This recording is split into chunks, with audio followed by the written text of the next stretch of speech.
কি কি কলা? আমাৰ কন্যা আশাবৰীৰ তোমাৰ লগত বিয়া।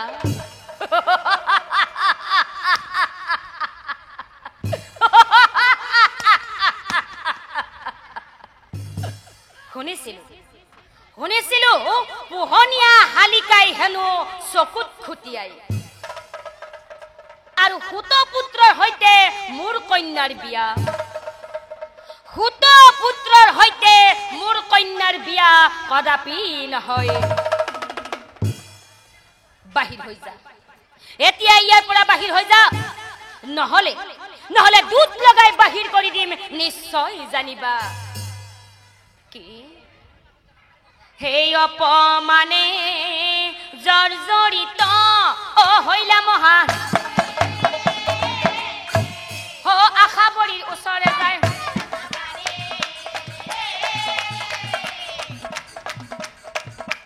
আশাবৰীৰ ওচৰে যায়।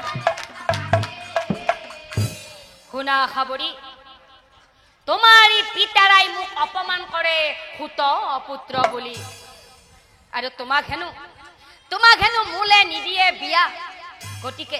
গতিকে আজিয়েই মই বাহিৰ হৈ যাম এই ৰাজ্যৰ পৰা। আশাবৰী, পাহৰি নাযাবা মোক, থাকিলো হো আশা কৰি। যদি ভগৱানে দয়া কৰে তেনেহলে পুনৰ হম দেখা দেখি। হয় সি বুলি কৰ্ণবীৰ ৰৈ নাথাকিলা,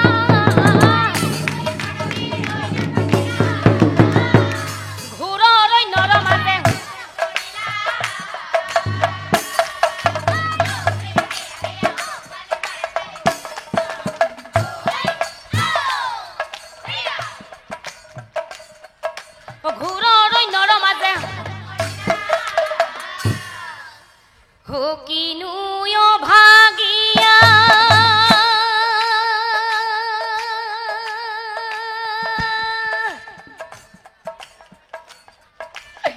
মুহুৰা জীবন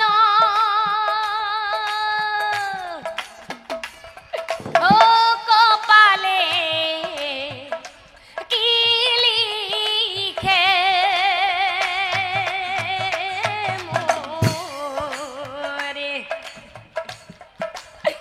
কপালে কি লিখে।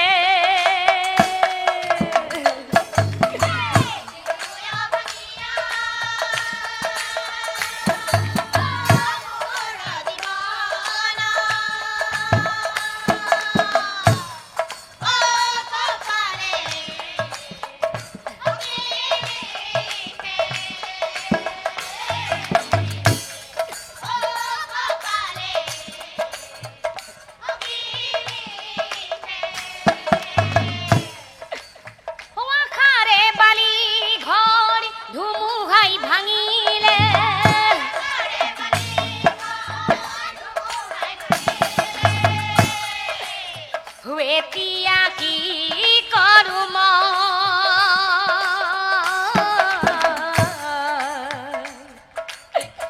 এতিয়া কি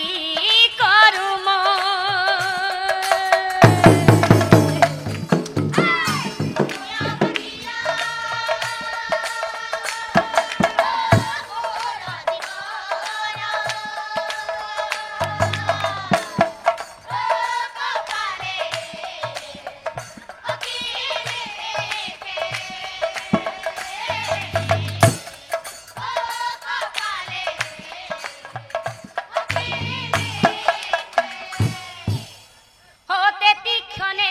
সূৰ্যদেৱে কৰ্ণক দেখা দিলা। মহাৰথী কৰ্ণক চাই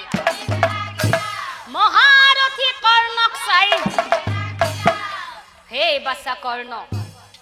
কিয় ইমান হতাশ হৈছ বাচ্চা? মই আহিছো নহয় তোৰ পিতৃ সূৰ্যদেৱ, তই কিয় ইমান হতাশ হৈছ বাচ্চা? শুনা বাচ্চা কৰ্ণ, এটা কথা ভালদৰে মনত ৰাখিবা যে মানুহৰ জীৱনলৈ যিমানেই ধুমুহা নাহক কিয় কেতিয়াও হতাশ হ'ব নালাগে। গতিকে বাছা কৰ্ণ এটা কথা ভালদৰে মনত ৰাখিবা ও জীৱন যুদ্ধ জিতু জানে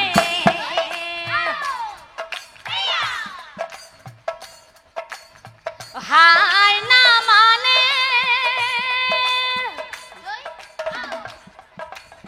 হিতু জনে সফলতা লভিবাক পাৰে হিতু জনে সফলতা লভিবাক পাৰে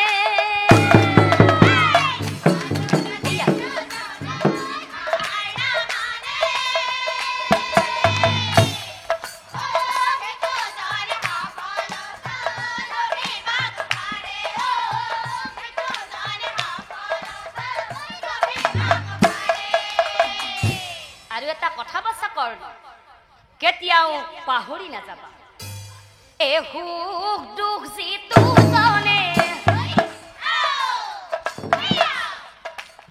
হুক দুখ জিতু জনে হহিবাক পাৰে শ্ৰেষ্ঠতা লভিব জানা সিটো কৰ্ম ফলে শ্ৰেষ্ঠতা লভিব জানা সিটো কৰ্ম ফলে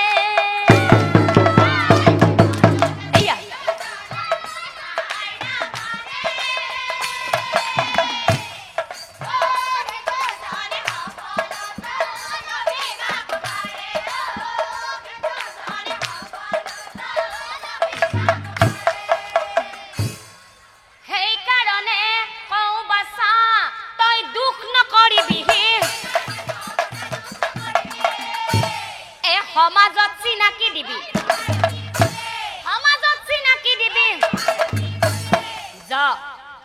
যা বাছা কৰ্ণ চিত্তব্ৰত ৰজাৰ কন্যা আশাবৰী স্বয়ম্বৰ পাতিছে গতিকে অতি শীঘ্ৰে যোৱা বাছা স্বয়ম্বৰ স্থলীতে আৰু শুনা বাছা কৰ্ণ নিজৰ বীৰত্বৰে দিয়াগৈ পৰিচয় নিজৰ বীৰত্বৰে দিয়াগৈ পৰিচয় ক্ষত্ৰিয় বংশত জন্ম তোৰ সুত পুত্ৰ নহয়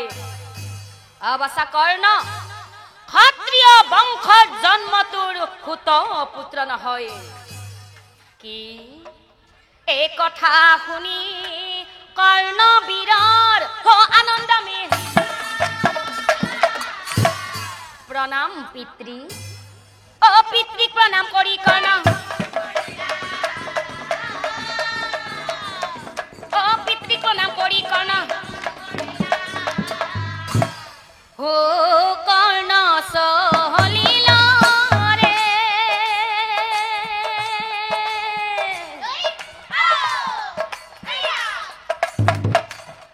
ও পিতৃ ৰয়া দেখে উপস্থিত হইলা যাই স্বয়ম্বৰ স্থলীতে কৰ্ণ সলিল ৰে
মাজৰ জাত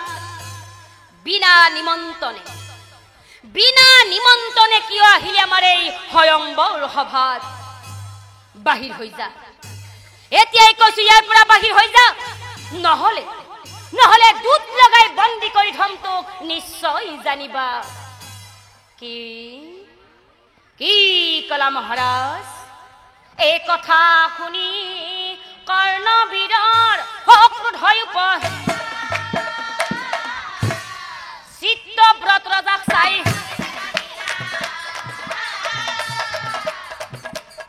চিত্তব্ৰত ৰজাক চাই শুনক মহাৰাজ শুনক যিদিনাই আপোনাৰ কন্যা আশাবৰীক মই দানৱৰ হাতৰ পৰা ৰক্ষা কৰিছিলো যিদিনাই বনৰ মাজত আপোনাৰ কন্যাক দানৱে ধৰিছিল সেইদিনা আপোনাৰ কন্যাক মই উদ্ধাৰ কৰিছিলো যিদিনাই আপোনাৰ কন্যাক দানৱৰ হাতৰ পৰা ৰক্ষা কৰিছিলো সেইদিনা কিন্তু কোনো জাত পাতৰ কথা নাছিল বিপদৰ সময়ত কোনো জাত পাতৰ কথা নাই যেতিয়াই মানুহক টকাৰ প্ৰয়োজন হ'ব যেতিয়াই মানুহক ধনৰ প্ৰয়োজন হ'ব আৰু যেতিয়াই মানুহক তেজৰ প্ৰয়োজন হ'ব তেতিয়া কিন্তু কোনো জাত পাতৰ কথা নাই আৰু এতিয়া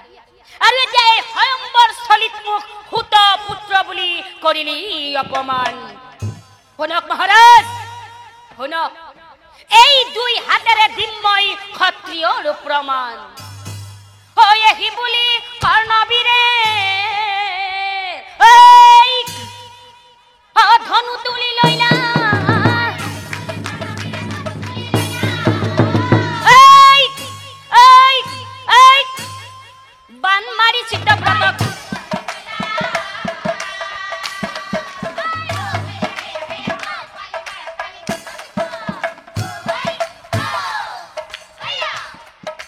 বান মাৰি চিত্তব্ৰতক এই সভাত থকা ৰজা প্ৰজা সকলোৱে একেই মুখে গৰ্জিয়াও এই ৰজা প্ৰজা মন্ত্ৰীসকল তাহতকো মই এতিয়াই বন্দী কৰি থম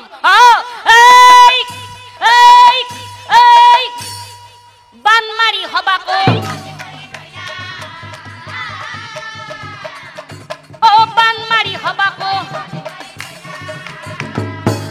কক মহাৰাজ এতিয়া কি কৰিব এই মহাৰথী কৰ্ণক বন্দী কৰি থয় কক মহাৰাজ এতিয়া মই আপোনালোক সকলোকে ইয়াতে বন্দী কৰি থলো কক এতিয়া আপুনি কি কৰিব ও ৰজা নিৰুপায় হ'ল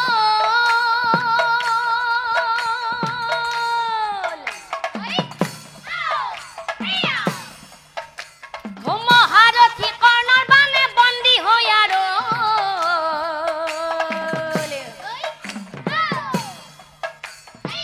দম্ভয় অহংকাৰ হইলা সাৰ খাৰ হব আশা পানী হৈ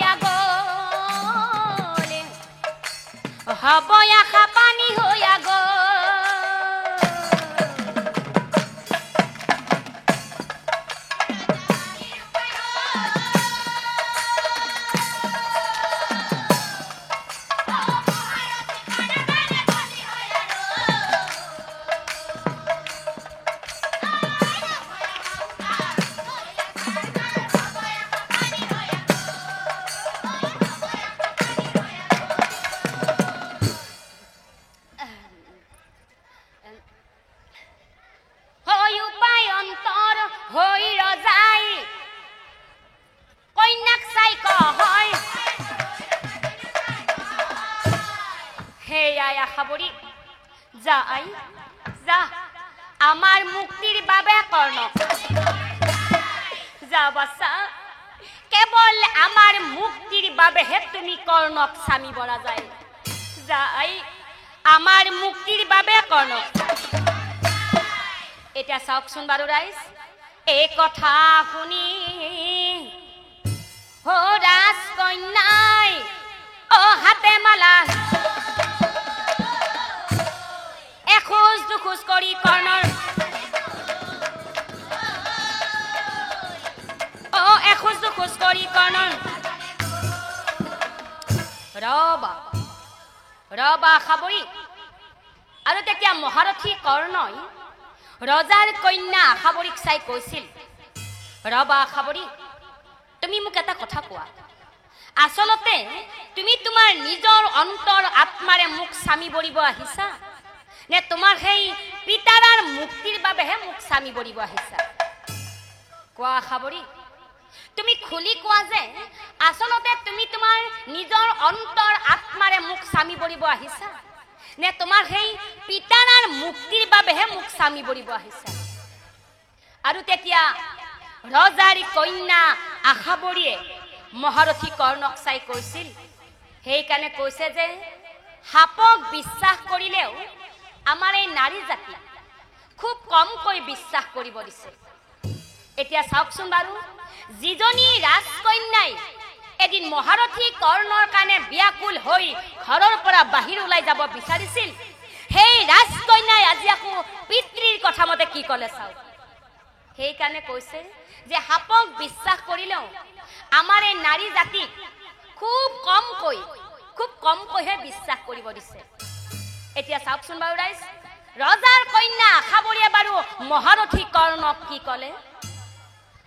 নোৱাৰো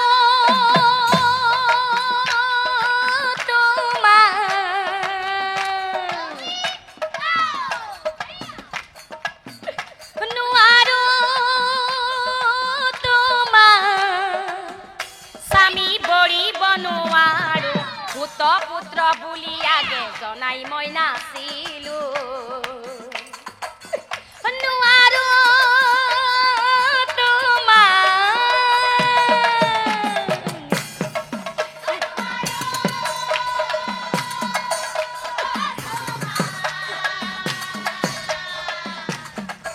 স্বামী পৰিব নোৱাৰো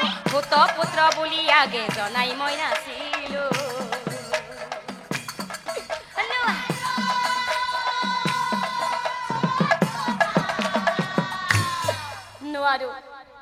হে মহাৰথী তোমাক মই কেতিয়াও স্বামী বৰিব নোৱাৰো আচলতে তুমি যে হুত পুত্ৰ এই কথা মই জনাই নাছিলো আৰু নাজানিহে মই তোমাক কেৱল ভাল পাই পেলাইছিলো মহাৰথী ক্ষমা কৰি দিয়া মোক হে মহাৰথী মোৰ পিতাৰ লগতে সকলো ৰজা প্ৰজাকে দিয়া মুক্তি কৰি মহাৰথী দিয়া মুক্তি কৰি কি কলা আশাবৰী এই কথা শুনি কৰ্ণবীৰৰ দুখ লাগি আশাবৰীক চাই পাছে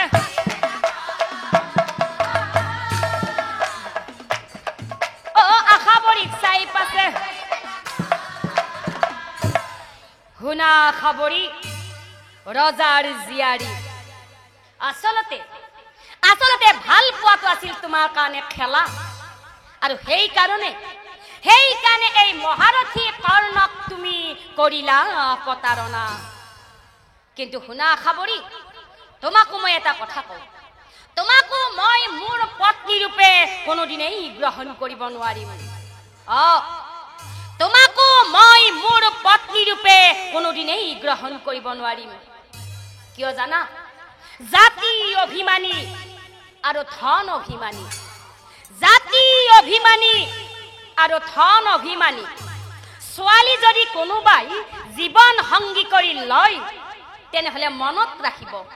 জীৱনত কোনেও কিন্তু সুখী হ'ব নোৱাৰে আৰু সেইকাৰণে মই তোমাক কলো আশাবৰী তোমাকো মই মোৰ পত্নী ৰূপে কোনোদিনেই গ্ৰহণ কৰিব নোৱাৰিম হৈ আহি বুলি কৰ্ণবীৰে সেই ৰজাৰ কন্যাৰ হাতৰ পৰা এই মালা কাঢ়ি লৈলা